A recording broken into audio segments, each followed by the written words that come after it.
Viol Femmes Information, bonjour.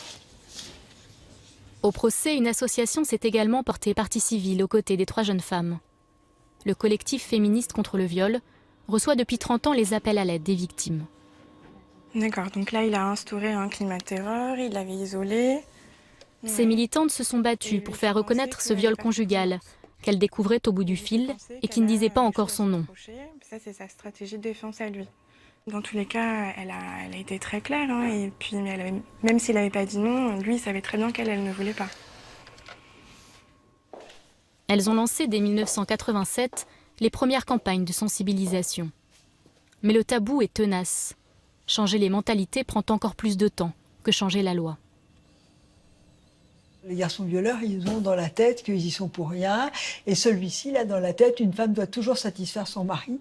Et ben non, si on a un rapport sexuel avec sa femme qui ne veut pas, et ben c'est un viol. Et que les femmes, elles ont le même brouillard dans la tête, c'est-à-dire après tout, c'est mon mari, je vais pas faire d'histoire, etc. Il faut vraiment qu'elles se rendent compte que si elles veulent pas, elles veulent pas. C'est compliqué. On part d'une vieille idée de devoir conjugal, de t'as dit oui, c'est pour tout le temps, etc. On part de là. La loi est pourtant claire. Qu'il soit le fait d'un inconnu ou de son conjoint, le viol est un crime, défini comme tout acte de pénétration sexuelle, commis par violence, contrainte, menace ou surprise. Pour la présidente de l'association, le viol conjugal est un crime du quotidien, celui d'hommes ordinaires.